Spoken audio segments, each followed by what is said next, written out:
தமிழ் உருவடை தமிழில் அவர்களை உலக நார்வல் நிகழ்ச்சி இணைந்திருக்கிறீர்கள். உலக நார்வல் நிகழ்ச்சியில் பிரித்தானியாவிலிருந்து போரியல் ஆய்வாளர் அரசு அவர்கள் இணைக்கிறார். வணக்கம் அரசு அவர்களே. வணக்கம் ராஜானி. அனைத்து உருவடை தமிழ் உறவுகளுக்கு என்பது வணக்கம். நிகழ்ச்சியில் நாங்கள் இந்தியாவில் கடந்த 14ஆம் தேதி நடந்த AI மாநாடு, இந்தியா AI இம்பாக்ட் சமிட் 2026 நடைபெற்றது. இதற்கு முதல் பிரித்தானியாவில் நடைபெற்றது 2024 என்று நம்புகிறேன். இந்த மாநாடு டெல்லியில் நடந்திருக்கின்றது. இந்த மாநாடு தொடர்பாக அறிந்த வியங்களை எங்களோடு கோருங்கள். இந்தியாவில் இந்த தடவை, அதாவது உங்களுக்கு தெரியும், இங்கே ஓப்பன் சாட் AI அமெரிக்காவின் ஆர்டிபிஷியல் இன்டெலிஜென்ஸுக்கு எதிராக சீனா டீப் சீக்கை வெளியிட்டிருந்தது. ட்ரம்ப் வந்த போது அதாவது இந்த முறை பதவியேற்ற போது முதலில் $500 பில்லியன் கிட்டத்தட்ட $500 பில்லியன் ஏஐக்கு தான் ஒதுக்கியிருந்தார். இந்த பெட்ரோ டாலர் உடன்பாடு வீழ்ச்சி அடைந்த பிற்பாடு அமெரிக்காவின் டாலர் கையிருப்பு குறைந்து கொண்டு போற இந்த சமயத்துல அமெரிக்கா பெரிதும் நம்பி இருந்தது ஏஐயை தான், செயற்கை நுண்ணறிவு. அதன் ஊடாகத்தான் தனது பொருளாதாரத்தையும் தக்க வைக்கலாம் என்ற நினைப்பில் தான் ட்ரம்ப் வந்தவுடனே $500 பில்லியன் அதற்கு ஒதுக்கியிருந்தார். ஆனால் பிரச்சனை என்னவென்று சொன்னால், அதே ட்ரம்ப் அதே ஒரு மாதத்துக்குள் சைனா டீப் சீக்கை இறக்கியது ஒட்டுமொத்த ஏஐ இண்டஸ்ட்ரியை தலைகீழாக புரட்டி விட்டது. பல முதலீட்டாளர்கள் இது அதாவது $500 பில்லியனுக்கு அதில் முதலீடு செய்வது ஆண்டு கூட யோசிக்க வேண்டிய ஒரு நிலைக்கு கொண்டு வந்து விட்டது. குமிழி என்று சொல்றது அந்த பபுள் பேர்ஸ் பண்றது. அதன் பிறகு அமெரிக்கா இந்த போட்டியில் சீனாவுக்கு எதிராக இந்தியாவை களமிறக்க வேண்டும் என்ற கருத்துக்களும் எழுந்திருந்தன. ஆனால் அந்த அளவு சீனாவையோ அமெரிக்காவையோ மிஞ்சுற அளவுக்கு இந்தியாவின் தொழில்நுட்பம் பெரிதாக இல்லை. இந்த நிலையில்தான் இப்போ இந்த வருடம் அந்த குளோபல் AI இம்பாக்ட் சமிட் இந்தியாவில் ஒழுங்கு செய்யப்பட்டிருந்தது. அதற்கு பிரான்சின் அதிபர் இமானுவேல் மேக்ரோன் உட்பட பிரேசிலின் அதிபர் லூலா மற்றது இன்னும் பலர் சென்றிருந்தார்கள். பெருமளவில் நீங்கள் பார்த்தீர்கள் என்று சொன்னால் இந்த ஐரோப்பிய மற்றது கிழக்கு ஐரோப்பிய நாடுகளைச் சேர்ந்தவர்கள் தான் பெருமளவில் சென்றிருந்தார்கள். சீனாவோ ரஷ்யாவோ அமெரிக்காவோ அல்லது ஏனைய முக்கிய ஐரோப்பிய பிரான்சை தவிர ஏனைய நாடுகளோ பெருசாக அக்கறை செலுத்தவில்லை. ஆசிய நாடுகள் முற்றுமுழுதாக இப்ப தென் ஆசியாவில் நீங்கள் பார்த்தீங்கன்னு சொன்னால், தென் ஆசியாவில் அவருக்கு கை கொடுத்தது நரேந்திர மோடிக்கு இலங்கை அரசு தலைவர் அனுரகுமார திசாநாயக்கா தான். ஏனையவர்கள் பெருமளவில் தங்கள் உறுப்பினர்களை அனுப்பினார்களே தவிர கிட்டத்தட்ட 100 நாடுகளின் பிரதிநிதிகள் போனதாக கூறுகிறார்கள். ஆனால் முக்கியமானவர்கள் அங்கு செல்லவில்லை என்றுதான் தெரிகிறது. கிட்டத்தட்ட 70,000 பார்வையாளர்கள், 70,000 பேர் அந்த சமிட்டில் அட்டெண்ட் பண்ணி இருந்தார்கள். கிட்டத்தட்ட $100 பில்லியன் அங்கு முதலீடுகள் தொடர்பாக பேசப்பட்டதாகவும் கூறப்படுகின்றது. அதே சமயம் பிரான்சின் அதிபர் அங்கு சென்ற பிற்பாடு இந்தியாவுக்கும் பிரான்சுக்கும் இடையில் ஒரு பாதுகாப்பு வர்த்தக உடன்பாடு எட்டப்பட்டதாகவெல்லாம் கூறப்பட்டிருந்தது. ஆனால் என்ன பிரச்சனை என்று சொன்னால், பிரான்ஸ் ஏற்கனவே இந்தியாவுக்கு 2019ஆம் ஆண்டு ரஃபேல் ரக விமானங்களை விற்பனை செய்ய முற்பட்டிருந்தது.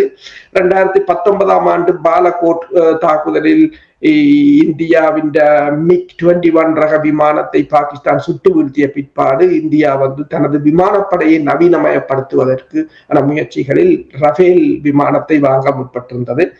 அதில் கிட்டத்தட்ட 114 விமானங்களை $20 பில்லியன் விற்பனை செய்ய பிரான்ஸ் முன் வந்திருந்தது. அந்த விமானங்கள் ஒரு தொகுதி ஏற்கனவே இந்தியாவுக்கு வழங்கப்பட்டிருந்தது. அதுதான் கடந்த வருடம் இடம்பெற்ற ஆபரேஷன் சிந்தூர் நடவடிக்கையிலும் பயன்படுத்தப்பட்டிருந்தது. இப்போது அதன் மிகுதி விமானங்களை வழங்குவதற்கான ஒரு உடன்பாடு. பிரான்ஸ் மேக்ரோன் போனது என்ற விவகாரம் என்னென்று சொன்னால், தங்கள் அந்த வர்த்தகத்தை, அந்த ஆயுத விற்பனையை உறுதி செய்வதற்கான பயணமாகத்தான் மேக்ரோன் பயணத்தை பார்க்கலாம். அதே சமயம் இந்தியாவில H121M ரக உலங்கு வானூர்திகளை இந்திய நிறுவனங்கள் இந்தியாவிலேயே தயாரிப்பதற்கான தொழில்நுட்பத்தையும் பிரான்ஸ் வழங்குவதாக கூறப்பட்டிருக்கின்றது. அதற்கு அப்பால் பார்த்தீர்கள் என்று சொன்னால் இந்த நிகழ்வில் கலந்து கொள்வதற்காக பெருமளவான தொழில்நுட்ப நிறுவனங்கள் தலைவர்கள் போயிருந்தார்கள். இப்ப ஓப்பன்ஏஐ இந்த தலைவர் போயிருந்தார். அதே போல கூகுள் தலைவர் சுந்தர் பிச்சை போயிருந்தார். அதே போல பில்கேட்ஸ் மைக்ரோசாப்ட் தலைவர் பில்கேட்ஸ் போயிருந்தார். பில்கேட்ஸ் ஆந்திராவுக்கும் போய் ஆந்திராவின் முதல்வர் சந்திரபாபு நாயுடுவை சந்தித்திருந்தார். ஆனால் பில்கேட்ஸ் இந்த போரத்தில் பேசுவதாக முதலில் இருந்தது. பிறகு அந்த பேச்சு அங்கு நிறுத்தப்பட்டு விட்டது. அதற்குரிய காரணங்களாக இந்த எப்ஸ்டீன் ஃபைலில் பில்கேட்ஸ் பெயர் இடம்பெற்றிருந்ததும் அது பரவலாக பேசப்பட்டதும் தான் அதற்குரிய காரணம் என்று கூறப்படுகின்றது. பில்கேட்ஸ் ஃபவுண்டேஷனை பொறுத்தவரையில் அவர்கள் அதற்குரிய காரணத்தை கூறவில்லை.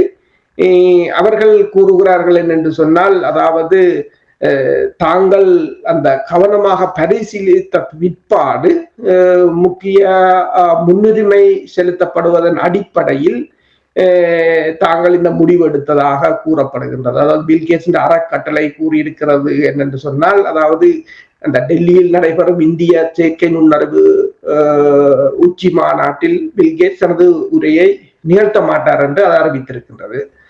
ஆனால் அதுக்கு அவர்கள் கூறிய காரணம் என்று சொன்னால், கவனமாக பரிசீலித்த பிறகு இந்த மாநாட்டின் முக்கிய முன்னுரிமைகளில் கவனம் செலுத்தப்படுவதை தொடர்ந்து இதை தாங்கள் ரத்து செய்வதாக கூறியிருக்கிறார்கள்.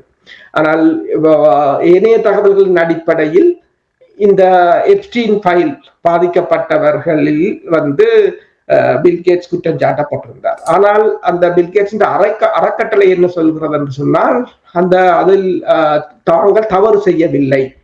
அதாவது அவரின் பெயர் இருக்கிறதை தவிர எந்த விதமான குற்றங்கள் குறித்தும் அதில் குறிப்பிடப்படவில்லை என்று கூறியிருக்கிறார்கள். அதே சமயம் நீங்கள் பார்த்தீர்கள் என்று சொன்னால், இந்த மாநாட்டில் இந்தியாவின் ஒரு பல்கலைக்கழகம் சீனாவின் ரோபோட் ஒன்றை விலக்கி வாங்கி தாங்கள் கண்டறிந்ததாக அதில் வைத்ததும் மிகப்பெரிய சர்ச்சைகளை ஏற்படுத்தி இருக்கின்றது. அது உலகம் முழுவதும் இப்ப நீங்கள் பாத்தீங்கன்னா பிபிசியை திறந்து பார்த்தால் கூட அதில் கூட இந்த சைனாவின் ரோபோட்டை வாங்கி இந்தியா தனது என்று சொல்லி உலகத்தை ஏமாற்றியதாகத்தான் குறிப்பிட்டிருக்கிறார்கள். இந்த ஏஐ மாநாடு தொடர்பாக கேள்விகள் கேட்பதற்கு முன்னதாக நீங்கள் பில்கேட்ஸ் தொடர்பாக கூறியோருடைய பில்கேட்ஸ் தொடர்பாக எப்ஸ்டீன் ஃபைல் தொடர்பாக நிறைய கேள்விகள் எழும்பிக் கொண்டிருக்கின்றன. மைக்ரோசாப்ட் நிறுவனம் எத்தனையோ தசாப்தங்களாக ஆதிக்கத்தை செலுத்திக் கொண்டு வந்திருந்தது.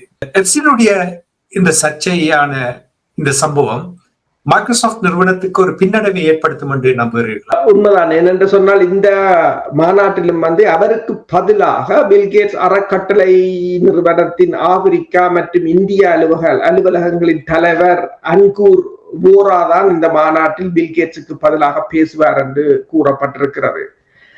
பில்கேட்ஸின் பிரச்சனை என்னவென்று சொன்னால், அவர் 2014ஆம் ஆண்டு உக்ரைனில் ஏற்பட்ட இராணுவ புரட்சி, அந்த ஆட்சி மாற்றத்தில் அவர் பங்களிப்பு அதிகமாக இருந்ததாகவும் அவரை கொண்டுதான் அதை செய்ய முற்பட்டதாகவும் அவர் அதற்கான ஒரு பலருடன் தொடர்புகளை மேற்கொண்டதாகவும் கூறப்படுகிறது. அதற்கு பிறகு அவரை பழி வாங்குவதற்காக ரஷ்யாவிலிருந்து அனுப்பப்பட்ட பெண் ஒருவர் மூலம் அவருக்கு எய்ட்ஸ் நோய் பரப்பப்பட்டதாகவும் அதற்கு பிறகு அவர் பிளட் டிரான்ஸ்பியூஷனில் உயிர் வாழ்வதாகவும் கூறப்பட்டிருக்கின்றன. ஆனால் இதையும் அவர்கள் உறுதிப்படுத்தவில்லை. அதற்கு அவர்கள் தெளிவான பதிலையும் கொடுக்கவில்லை. அப்ப இரண்டு தரப்பும், அதாவது ரஷ்யாவுக்கு எதிராக உக்ரைனில் ஒரு ஆட்சி மாற்றத்தை ஏற்படுத்த பில்கேட்ஸ் முற்பட்டிருந்ததும் அதில் சொல்லப்பட்டிருக்கிறது. அதற்கு பதிலடியாக ரஷ்யா பில்கேட்ஸுக்கு இவ்வாறான நோயை பரப்பியதாகவும் பதிலடி சொல்லப்பட்டிருக்கிறது. அதில் ரஷ்யாவிலிருந்து ஒரு மாடலைத்தான் பயன்படுத்தி இருப்பதாகவும் கூறப்படுகின்றது. இப்ப நீங்க பாத்தீங்கன்னு சொன்னா நீங்கள் கேட்டது கேள்வி போல, அதாவது இந்த மைக்ரோசாப்டுக்கு மிகப்பெரிய ஒரு பின்னடைவா இருந்தால் உண்மையில் இப்ப அதன் தலைவர் ஒரு மிக உலகத்தரம் வாய்ந்த ஒரு மாநாட்டில் பேசுவதாக முதல் அறிவிக்கப்பட்டு பின்னர் அவர் என்ற பெயர் நீக்கப்பட்டு இப்போது அவருக்கு பதிலாக அந்த பிராந்தியத்துக்கான தலைவர் பேசுவது என்பது அது ஒரு அனைத்துலக ரீதியாக அந்த நிறுவனத்துக்கு ஏற்பட்ட ஒரு கலகமாகத்தான் பார்க்கலாம்.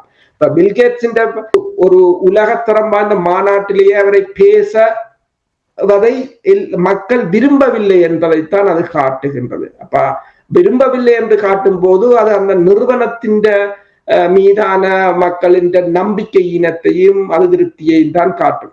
இந்த மாநாடு தொடர்பாக நீங்கள் கூறும் பொழுது இந்தியா உலகின் தெற்கு நாடுகளுக்கு நீங்கள் அடிக்கடி கூறுகின்ற குளோபல் சவுத் என்று கூறுகின்ற அந்த நாடுகளுக்கு செயற்கை நுண்ணறிவு தலைமையை காட்ட முடியும் என்று நீங்கள் நம்புகிறீர்களா, அல்லது வெறும் பேச்சாகத்தான் நீங்கள் பார்க்க? ஆனால் என்னை பொறுத்தமட்டில் ஓரளவுக்கு இந்த துறையில் நானும் பயணிக்கின்றபடியால் சொல்லுவேன், இந்தியாவில் நிறைய திறமையான இன்ஜினியர்ஸ், திறமையாக தொழில்நுட்பம் என்று வரும்பொழுது இந்தியா முன்னிலையில் நிற்கின்றது.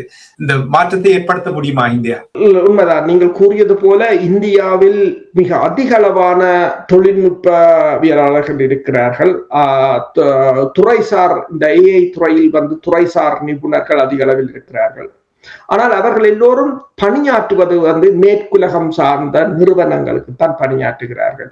இப்ப சுந்தர் பிச்சையாக எடுத்தாலும் கூட அவர் கூகுளின் சிஇஓவா இருக்கிறாரே தவிர அவர் இந்தியராக இருந்தாலும், ஆனால் இந்தியர்களின் உழைப்பை அமெரிக்கா அல்லது ஐரோப்பிய ஒன்றிய போன்ற நாடுகள் தான் அதனை முற்றுமுழுதாக பயன்படுத்துகின்றன.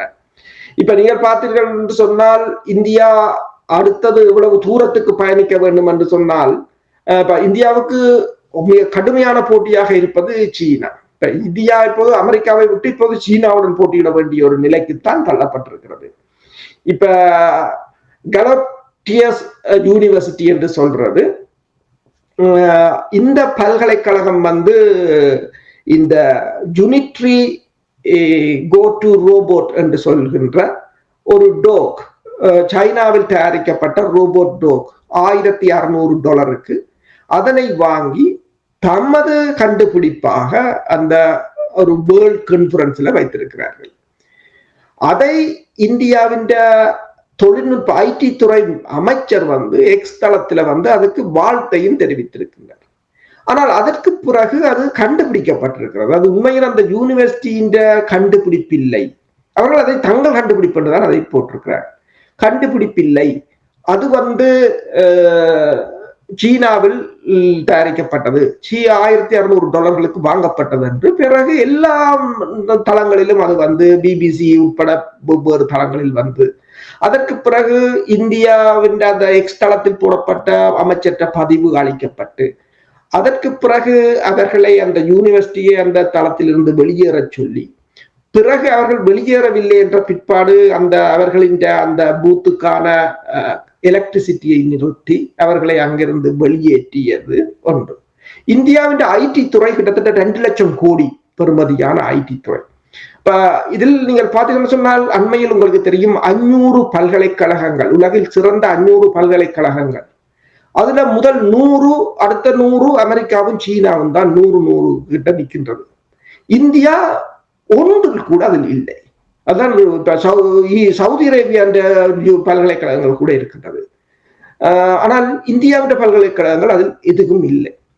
என்னென்று சொன்னால் வேறு நாடுகளுக்கு பணியாற்றுவதை விடுத்து தங்கள் நாட்டில் ஒரு இனோவேஷன், ஒரு கண்டுபிடிப்புகளையோ அதை கொண்டு இப்ப இந்தியாவின் ஐடி துறையில் இந்தியா இவ்வளவு மிகப்பெரிய துறையில் மிகப்பெரிய அளவில் விருத்தி அடைந்திருந்தாலும் இந்தியாவின் மத்திய வங்கியின் கிளவுட் சிஸ்டம் கூட கூகுள் மற்றது மைக்ரோசாப்டோட தான் தங்கி இருக்கின்றது.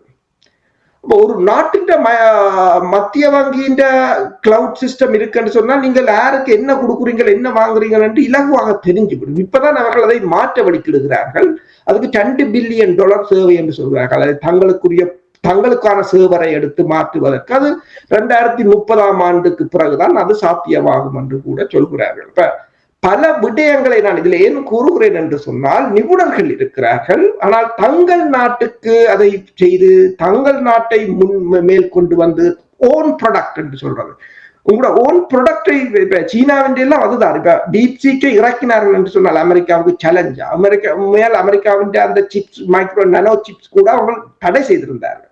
இருந்தாலும் அதை விடுத்து தங்களுக்கு, அதாவது தங்களிட கிடைக்கக்கூடிய சிப்ஸை பயன்படுத்தி அதை மேலே கொண்டு வந்திருந்தார்கள். அது மிகப்பெரிய ஒரு சுனாமியாகத்தான் இருந்தது இந்த ஏஐ தொழில்நுட்பத்தில். ஏஐ தொழில்நுட்பம் அடுத்தது ஒரு மிகப்பெரிய ஒரு புரட்சியை கொண்டு வரப்போகிறது. இப்ப நாங்கள் கதைத்துக் கொண்டிருந்த நேரம் கூடி புதிதாக ஒரு தகவல் என்னென்று சொன்னால், அவர்கள் ஒரு ஆப்பை வெளியிட்டு இருக்கிறார்கள். அது அமெரிக்காவின் ஹாலிவுட்டை ஆட்டம் காண வைத்திருக்கிறது. ஏனென்று சொன்னால், அதில் உருவாக்கப்படுகின்ற வீடியோக்கள் நீங்கள் ஹாலிவுட் படங்களை எவ்வாறு சவுண்ட் எஃபெக்ட் அந்த விஷுவலா எடுக்கிறீங்களோ அதே மாதிரி கொண்டு வந்து கொடுக்கும். இனி நாளைக்கு அவன் ஹாலிவுட் படத்தை எடுத்துட்டு போடுவார்கள், அந்த சவுண்ட் எஃபெக்டோ அதுகள்.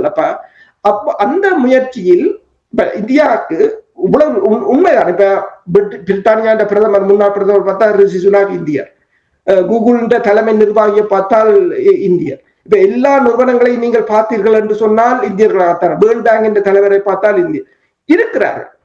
ஆனால் அந்த இந்தியாவுக்கென்று அவர்களுடைய பங்களிப்பு குறைவாகத்தான் இருக்கு. நீங்கள் கூறுவது போல் அமெரிக்காவில் இருக்கின்ற 10 முதன்மை நிலையில் இருக்கின்ற 10-15 நிறுவனங்கள் எடுத்தீர்கள், அதில் தலைவர்களாக கிட்டத்தட்ட 7-8 நிறுவனங்களுக்கு இந்தியர்கள் தான் இருக்கிறார்கள். அது உண்மைதான். சீனாவுடைய ரோபோவை இந்தியனாக காட்டிய அந்த சர்ச்சையை நீங்கள் கூறும்பொழுது, இது இந்தியாவுடைய தொழில்நுட்ப நம்பகத்தன்மையை பாதிக்கும் என்று நம்புகிறீர்களா? உண்மைதான் என்று சொன்னால் அது உண்மையாக மிகப்பெரிய ஒரு, நீங்கள் எல்லா அனைத்துலக மீடியாக்களிலும் நான் கூட அதை நம்பவில்லை. ஏனென்றால் ட்விட்டரில் வருவதை பெருசாக நாங்கள் அதை வேரிஃபை பண்ணாமல் அதை பற்றி கதைப்பதில்லை. பிறகு பிபிசி வெவ்வேறு தளங்களில் அதை உறுதிப்படுத்திய போதுதான் அவர்களே போட்டிருக்கிறார்கள். பிறகு அந்த நிறுவன அந்த பல்கலைக்கழகத்தை இருந்து வெளியேற்றியது என்று சொன்னால் இது நம்பகத்தன்மையை இல்லாது செய்துவிடும். என்னென்று சொன்னால், இந்தியா இதில் ஒரு முதலீடுகளை செய்வதென்று சொன்னால் இவர்களை நம்பி முதலீடுகளை செய்ய முடியாது. அதுதான் பிரச்சனை. இப்ப அடுத்துலக நாடுகள் ஒரு முதலீடுகள் செய்கின்றால் அதற்கு அந்த முதலீட்டுக்கு மேலாக லாபத்தை பார்ப்பார்கள். ஆனால் இங்கு அப்படி இல்லை. இப்ப உதாரணமா பார்த்தீங்கன்னு சொன்னால், இவர்கள் சீனாவிடமிருந்து பொருட்களை வாங்குவதை மெல்ல மெல்ல இவர்கள் குறைத்து கொண்டு வருவதற்கு பதிலாக அதை இந்தியாவிடமிருந்து வாங்குவதாக கூறுகிறார்கள். எனக்கு தெரிந்த ஒரு நிறுவனத்துக்கு கூட ஒரு ரசாயன பொருள் வாங்க முதல் சீனாவிடம் தான் சப்ளை வந்திருந்தோம். பிறகு சொன்னாங்க இல்ல அது இந்தியாவிடம் தான் என்வைரன்மெண்ட். ஆனால் பிறகு பார்த்தா இந்தியா சீனாவிட்ட இருந்து வாங்கித்தான் இங்கே அனுப்புது. அப்ப எங்களுக்கு அந்த ஸ்டெபிலிட்டி டெஸ்ட் எல்லாம் செய்ய தேவையில்லையா? அப்ப என்னண்டா ஒரே பொருள் தான், ஒரே டைப்ல அது தயாரிக்க முடியாது. அப்ப அவங்க என்ன அங்க இருந்து வாங்கி இங்க கூட இனி கூட எக்ஸ்பென்சிவாக, அதான் அந்த பிரச்சனை. சில விடயங்களில் இவ்வாறு நடப்பதுண்டு. ஆனால் நீங்கள் சொன்னது போல இந்த இந்தியாவை பொறுத்தவரையில் ஐடி தொழில்நுட்பத்துல ஒரு மிகப்பெரிய ஒரு சாதனையான நாடாகத்தான் கருதப்பட்டது. ஏனென்று சொன்னால், இப்ப மேற்குள்ள ஐடி பூங்காவை பார்க்கலாம், பெங்களூர்ல இருக்கிற ஐடி பூங்காவாக இருக்கு. ஆனால் அது தங்கள நாட்டின் அப்ளிகேஷனுக்கு இல்லை, வெவ்வேறு நாடுகளின் ஒரு பணியாளர்களாகத்தான் அங்கே இருந்திருக்கிறார்கள். இந்த விவகாரம் ஒரு வேர்ல்ட் கான்ஃபரன்ஸ், இப்ப அதுல பல நாடுகளின் தலைவர்கள் கூட இருந்தார்கள். அவ்வாறான இடத்துல ஒரு சீட் பண்ணினது என்று சொன்னால் ஒரு பல்கலைக்கழகம், பிறகு அந்த பல்கலைக்கழகங்கள் வழங்கப்படுகின்ற டிகிரிகளாக இருக்கலாம், கற்கை நெறிகளாக, அதை உலக நாடுகள் நம்ப போவதில்லை. அதான் நான் கூறினேன், 500 பல்கலைக்கழகங்கள் இல்லை, ஒரு பல்கலைக்கழகங்களையும் அவர் அந்த லிஸ்டுக்குள் இல்லை என்றது ஒரு மிகப்பெரிய ஒரு நாங்கள் அடுத்த வல்லரசாக வரப்போகிறோம் என்றெல்லாம் பேசுகிற நாங்கள் ஒரு ஈரான் பல்கலைக்கழகங்கள், சவுதி அரேபிய பல்கலைக்கழகம் கூட அந்த 500க்குள் இருக்கின்றது. மாநாட்டில் ஓப்பன்ஏஐயினுடைய தலைவரும் ஆண்ட்ரோபிக் என்ற இன்னும் ஒரு நிறுவனம், செயற்கை நுண்ணறிவு நிறுவனம் ஆண்ட்ரோபிக் என்ற இவரும் கைகோர்க்க மறுத்ததும் ஒரு பெரிய சர்ச்சையை ஏற்படுத்தியிருக்கிறது. தொழில்நுட்பத்தில் தீவிர போட்டியை காட்டுகின்ற என்று கூறியிருக்கிறார்கள்.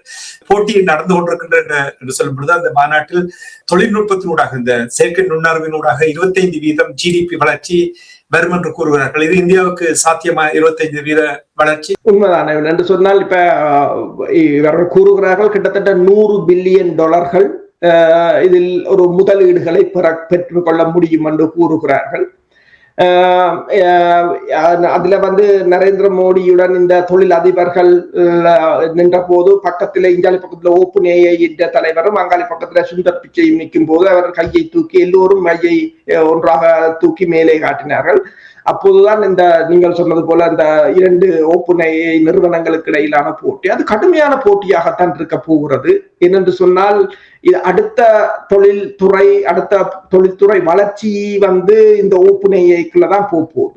இப்ப அதை யார் கையகப்படுத்துவது என்பதுதான். இப்ப அடுத்தது குவாண்டம் ஏஐ என்று கூட வரப்போகிறது என்று கூறுகிறார்கள். நாங்கள் இந்த ஏஐல கதைச்சு கொண்டு நிற்கும் போது அதுக்கு அடுத்த பாய்ச்சலுக்கு போகிறார்கள் என்று கூறப்படுகிறது. அப்ப அதாவது ஒரு குறுகிய காலத்தில் மிக வேகமாக வளரப்போகிறது. நீங்கள் சொன்னது போல அது இந்தியா அதை தரமாக பயன்படுத்துமாக இருந்தால் உண்மையில் 25% வளர்ச்சியை, ஏனென்றால் இந்தியாவின் பொறியியலாளர்கள் இருக்கிறார்கள், தரமானவர்கள், பயிற்றப்பட்டவர்கள், ஏராளமானவர்கள். இந்தியாவில் நீங்கள் கூறியது போல இந்தியாவில் இருப்பவர்களால் பெருமளவானவர்கள் அமெரிக்காவுக்கு சென்றது. அமெரிக்காவுக்கு அவர்களுடைய சேவைதான் பெருமளவில் உதவிகளையும் புரிந்தது. அப்ப அதுக்குரிய தளம் இருக்கின்றது. ஆனால் அதை எவ்வளவுக்கு தூரம் இந்தியாவின் அரசியலும் இந்தியாவின் உள்நாட்டு பிரச்சனைகளும் இந்தியாவின் இனங்களுக்கு இடையிலான மோதல்களும் எவ்வளவு தூரத்துக்கு அதை வளரவிட போகிறது என்பதுதான் தங்கி இருக்கின்றது. நன்றி அரசுகளை. நிகழ்ச்சியில் இணைந்து இந்தியாவில் நடந்த செயற்கை நுண்ணறிவு மாநாடு, AI மாநாடு தொடர்பாக, டெல்லியில் நடந்த மாநாடு தொடர்பாக உயிரோடு தமிழ் உறவுகளோடு பயந்து கொண்டமைக்காக அன்பு உறவுகள் சார்பாக நன்றி கூறிக்கொண்டு மீண்டும் ஒரு நிகழ்ச்சி இடந்திருப்போம். அதற்கு நன்றி, வணக்கம். நன்றி, வணக்கம். எமது பார்வையாளர்களுக்கு வணக்கம். மக்களின் குரலாய் ஓங்கி ஒலிக்கும் இலக்கு மின்னிதழ் மற்றும் உயிரோடை தமிழ் வானொலி ஆகிய இவ்விரு ஊடகங்களும் உங்களைப் போன்ற எமது நேயர்கள் நண்பர்களின் ஆதரவிலேயே இயங்கி வருகின்றன. மிக குறைந்த வளங்களுடன் பல இடர்கள் மற்றும் தடைகளை தாண்டி பயணிக்கும் எமது ஊடகங்களின் பணிகள் மேலும் வளர உங்களால் முடிந்த நிதியுதவியை வழங்கி இன்னும் காத்திரமான செயற்பாடுகளை முன்னெடுக்க உதவுமாறு மிகவும் பணிவன்புடன் வேண்டி நிற்கின்றோம். உங்கள் பங்களிப்பு உங்களின் உரிமை குரலாய் ஓங்கி ஒலிக்கும். நன்றி.